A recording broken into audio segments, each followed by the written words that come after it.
Hi, I'm Robert O'Brien from O'Brien Guitars. Today I'm going to show you how to use fill and finish as a pore filler. Let's do it. So here's the inlay that I did. It's a nice beautiful rose, and I'm putting it in a rosewood peg head. So the rosewood is highly porous, needs to be filled. Very quick and easy way of doing that is using the Glue Boost products. I'm going to be using the Glue Boost thin, and then I'm going to use the fill and finish, which is just a little bit thicker. I'm still using the thin version over the top of that, but I'm just going to start with the thin version here. Just put it on there, and notice I have gloves on. I'm going to use my gloves as just a leveling agent here. It's kind of like a squeegee. And I'm going to hit with the Glue Boost accelerator very lightly. It was dried for a couple of minutes. Now what I'm going to do is just come in with a razor blade and use that as a squeegee and just kind of scrape things back and make them level.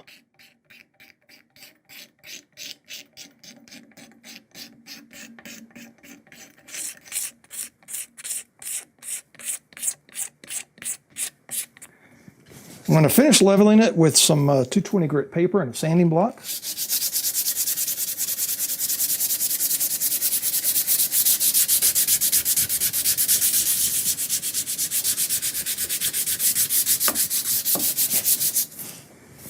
That seems like that filled it and also leveled. It had a little low spot right there on that inlay, but I'm going to come in with just a little thicker.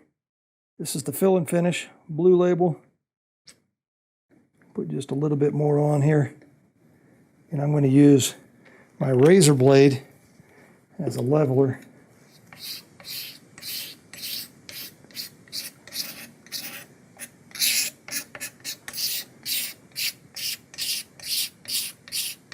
If you do this right, you'll have very minimal sanding to do.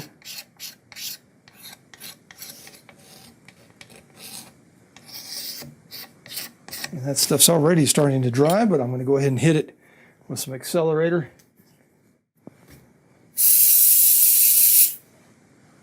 Some people like to come in and sand when you got the glue on there and create a slurry to fill the pores.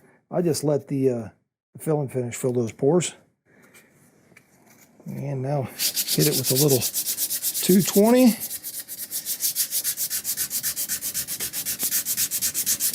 Two ways you can do this. You can sand it back to bare wood and just leave in the fill and finish in the pores, or you can just level it and spray over the top of that. I would put a coat of shellac between it though, just to make sure you have no adhesion issues. And now I'm going to put a 1 pound coat of shellac over the top of it just to seal everything in. That's going to be my barrier coat between my lacquer top coats and the pore filler. And look at that, isn't that beautiful?